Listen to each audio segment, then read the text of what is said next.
Prabowo itu kan secara alam pikiran, ya, dia pernah menulis buku Paradoks Indonesia, kita tahu semua dong. Artinya apa? Di dalam isi kepalanya dia menyadari ada ketidakadilan di Indonesia.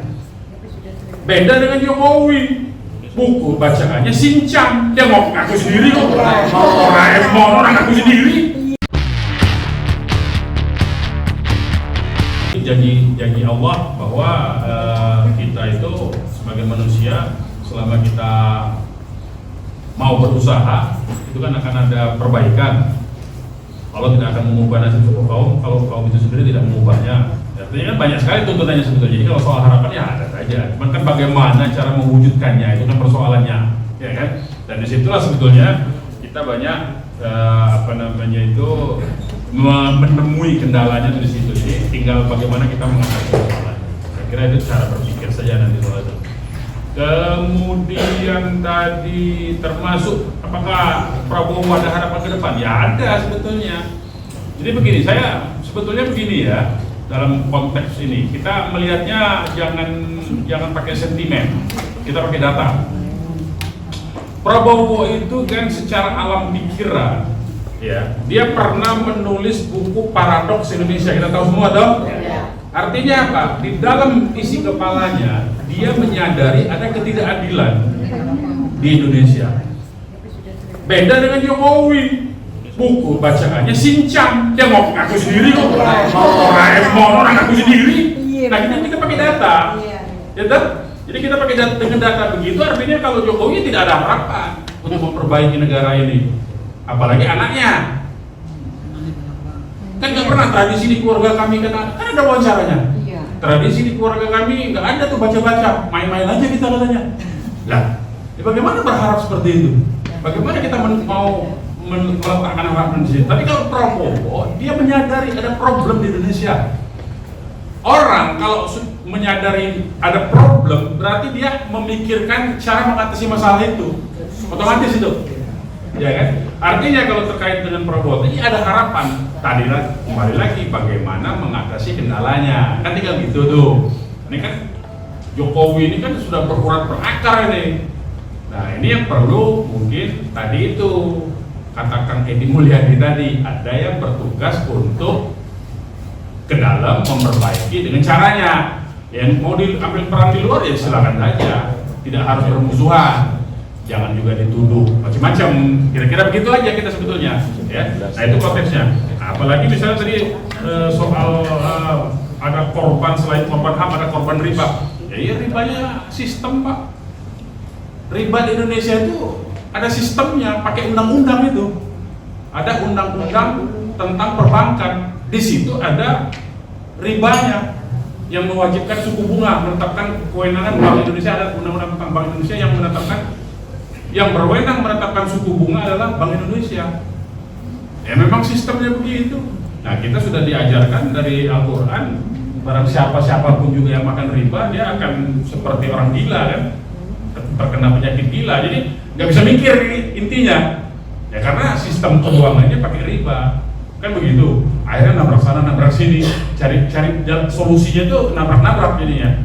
Nah itu mungkin PR besarnya. Jadi selain hal-hal yang harian ada orang terkena pinjol segala macam, memang sistemnya juga. Nah ini yang PR besar saya kira, ya. Nah ini bukan bahasan kita fokus di situ, itu panjang bahasanya kalau kita mau itu, ya. Ada ahli-ahli ini bekas mantan staf khusus Menko Perekonomian nih sudah pernah mencoba juga untuk hal-hal begitu. Tapi berat Pak. Sampai di Indonesia ada sales SPG-nya IMF, banker dunia kan, artinya dia menteri loh dia itu, ya. SPG-nya riba berarti kan, artinya kan ini sudah demikian besar sistem itu. Nah ini poin saya itu, di Indonesia itu berani nggak pengelola negaranya untuk keluar sama sekali dari sistem itu? Nah itu berat saya kira perjuangannya, ya. Dan itu nanti butuh kajian yang lebih serius lah untuk membahas tentang bagaimana memutus mata rantai riba itu. Nah kemudian dari Kang Iwan tadi, mungkin nggak jadi perdata KM 50? Bukan soal mungkin nggak mungkin. Jadi peristiwanya itu peristiwa pidana, nggak bisa digeser ke perdata. Perdata itu kan begini. Jadi apa beda pidana dengan perdata? Perdata itu semata-mata kan ininya harus ada kerugian material dan bentuk kompensasinya itu hanya berupa uang. Cuma itu aja. Memang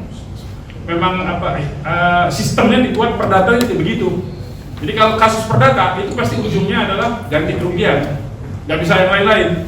Nggak bisa perbaikan. Kalau perbaikan itu beda lagi, namanya bukan perdata, tapi tata usaha negara ya. Itu yang disebut dengan gugatan CLS. Gugatan CLS itu apa namanya? Citizen lawsuit. Itu lain lagi itu nanti. Untuk memperbaiki lembaga negara bisa lewat PT UN kalau sekarang, ya. Tapi apakah kami mau belum perdata? Ya tidak bisa. Kalau dia perdata, kita nuntutnya ganti rugi dong, jatuhnya. Masa kita tukar dengan ganti rugi? Nah disitulah sebetulnya kalau kita banding-bandingin hukum Islam itu lebih adil. Kalau dimaafkan tadi itu, dia bayar dia. Kalau si keluarganya memaafkan, ada dalam bentuk dia, kan begitu. Diampuni, keluarganya yang mengampuni itu. Kan begitu kalau sistem hukum Islam kan, syariat kan? Nah artinya disitulah adilnya hukum Islam, nggak ngarang-ngarang tuh jadiin perdata segala macam. Memang sudah disediakan gitu loh. Kisos, kalau keluarganya tidak mau memaafkan, dia dikisos, dia dibales. Setimpal, dibunuh juga kan, berarti lewat hukuman saja, bukan dibunuh sembarangan ya. Artinya lewat proses peradilan. Nah kira-kira itu. Kemudian soal ICC saya kira ya itu tadi, sebetulnya sistem internasional itu kan bukan sepenuhnya dikendalikan oleh sistem Islam, tapi kita bisa lihat misalnya ketika ICC menetapkan Netanyahu sebagai surat penangkapan Netanyahu, tapi dia mengeluarkan juga 2 surat penangkapan untuk petinggi Hamas. 2 orang, Netanyahu ditetapkan sebagai penjahat perang, dikeluarkan surat penangkapannya itu setahun yang lalu. Tapi kemudian ICC juga menetapkan 2 orang petinggi Hamas juga jadi penjahat perang juga. Nah itu kan seolah-olah adil, padahal tidak adil juga kan. Harusnya kan Hamas yang korban dalam konteks ini kan. Nah dalam konteks itu dia memainkan isu politiknya juga. Jadi hukum itu tidak bisa lepas dari politik memang. Kalau hukum semata-mata itu nggak ada, karena postulatnya itu hukum itu ya Roscoe Porn itu ahli hukum yang dipelajari oleh anak-anak fakultas hukum semester 1, semester 2 itu di mata kuliah pengantar ilmu hukum itu fungsinya cuma 2, law as tool as a social engineering, law as tool as a social control. Jadi dengan dia menggunakan law as tool as, hukum itu adalah alat, tools ya cuma. Jadi hukum itu tidak bisa berdiri sendiri. Alat untuk apa? Alat untuk melakukan rekayasa sosial, alat untuk kontrol sosial, mengendalikan artinya. Siapa yang megang hukum? Bukan masyarakat yang megang kendali itu. Kita bicara hukum itu tentu akan masuk ke proses pengadilan. Untuk masuk ke proses pengadilan itu ada aparatnya semua. Nah bergantung lagi kepada aparatnya. Makanya struktur isu hukum itu ada struktur, ada kontennya, ada materinya, ada kulturnya juga. Kalau kultur hukumnya, aparat hukumnya dan masyarakat kultur hukumnya rendah, ya percuma juga. Ya, jadi tiga-tiganya harus diperbaiki itu. Ada kultur, ada struktur, dan ada konten hukum itu.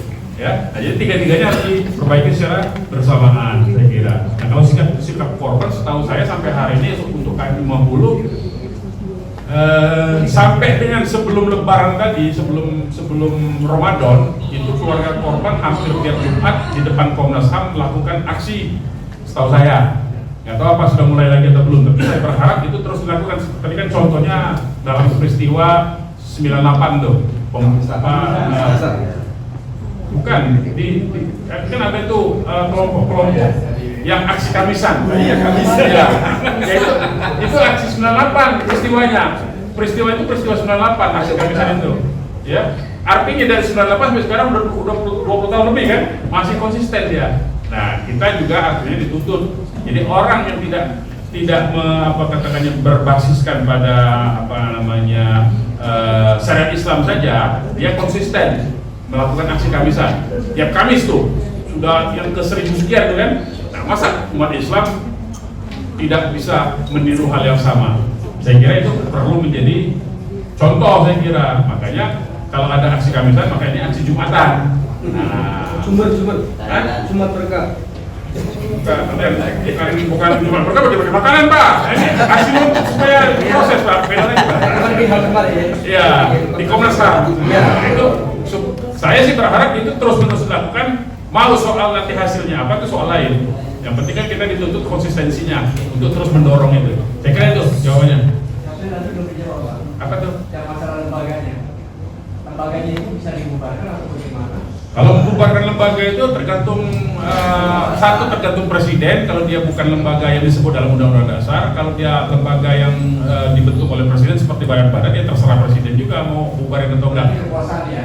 Kekuasaan. Jadi kita tuh begini, kalau kita lihat lembaga negara, hukum segala itu kan kekuasaan. Kekuasaan itu apa sih sebetulnya? Kekuasaan itu kalau kita tahu ada kekuasaan itu ketika kita berhadapan dengan suatu peristiwa yang ada paksaan kepada kita. Nah itu baru kekuasaan. Misalnya kita melanggar lalu lintas, itu ada kekuatan memaksa, kita kena tilang tuh. Nah itulah kita berhadapan dengan kekuasaan tuh itu kira-kira. Ada yang nilang, kalau nggak ada yang nilang berarti nggak ada yang kekuasaan di situ. Nggak ada yang kuasa itu. Nah kalau tidak ada kekuasaan negara, kekuasaan jadi tribal, kekuasaan preman-preman aja. Nah itu bahaya juga. Jadi negara itu diperlukan dalam konteks itu. Nah, dalam konteks Islam kan ada pemimpin itu, diperlukan itu. Jadi soal bubar-membubar itu persoalan hilir aja itu sebetulnya. Tapi lebih penting itu bagaimana supaya kalau saya itu begini. Jadi bagaimana melakukan revitalisasi sebetulnya, revitalisasi dan reorganisasi terhadap lembaga-lembaga negara itu. Apa revitalisasi itu? Artinya mengembalikan fungsi lembaga-lembaga negara itu sesuai fungsi dasarnya, dan reorganisasi itu supaya tidak terlalu gemuk lembaga negara ini. Karena lembaga negara yang terlalu gemuk itu saat ini APBN kita itu 65%-nya habis untuk membiayai birokrasi, artinya sudah tidak efektif sebagai sebuah negara kita itu. Harusnya maksimal itu 40% saja. Itu kebanyakan, makanya harus reorganisasi dan revitalisasi gitu loh. Nah itu banyak sekali nanti bahasanya. Jadi kita tuh harus merampingkan sebetulnya. Tadi contoh saya tadi yang saya sudah lakukan. Saya lakukan itu struktur saya kecilkan. Yang banyak itu adalah pengacaranya, karena pengacara adalah orang yang bisa. Kenapa saya contohkan tadi itu saya lakukan terhadap LBH itu tidak digaji pengacara? Karena kita bolehkan pengacara tidak mencari uang di situ, jadi dia punya kesempatan mencari uang di tempat lain. Tapi kalau karyawan yang betul-betul menggantungkan hidupnya di lembaga itu, dia kan nggak bisa nyari di tempat lain ya, karena dia harus full kerjanya, full time kan, petugas kebersihannya, petugas dapurnya, office boy itu kan dia full. Jadi nggak bisa dia. Nah itu harus kita gaji. Nah begitulah sebetulnya negara. Jadi perbandingan antara level nilai gaji dari pejabat tinggi dengan level gaji dari pegawai yang paling rendah itu mestinya disparitasnya harus didekatkan supaya apa? Supaya keuangan negara menjadi lebih efisien. Jadi banyak hal yang bisa kita kritik dari negara ini sebetulnya. Tapi kan kita ini siapa? Kalau cuma kritik doang, bosan juga orang. Cuman omong-omong doang kata orang. Nah kalau punya kuasa lakukan itu, tapi untuk bisa melakukan itu mesti punya ilmunya. Untuk bisa punya ilmunya, punya perhatian nggak? Tahu nggak dari masalahnya? Kalau orang cuma menikmati kuasa doang, jadi nggak punya apa-apa. Ketika kuasa dia menikmati, akhirnya nggak dia berbuat apa-apa. Nah, jadi kalau orang sudah ngerti masalah, dia punya solusinya, dan kalau dia punya kuasa itu lebih efektif daripada orang punya masalah, ngerti masalah, punya solusinya, tapi nggak punya kekuatan untuk mengubah, ya percuma juga omong-omong dia. Ya kan? Seperti saya tahu masalah, solusinya ada, tapi saya nggak punya kuasa untuk mengubah itu. Ya omong-omong saya, cuma omong-omong aja. Nah saya omong-omong sekarang ini. Nah jadi makanya saya agak mengurangi omong-omong itu, karena nggak ada guna juga. Kecuali kalau punya kuasa bisa mengubah itu. Kira-kira begitu aja dalam kehidupan kita sehari-hari. Saya kira begitu Pak. Terima kasih.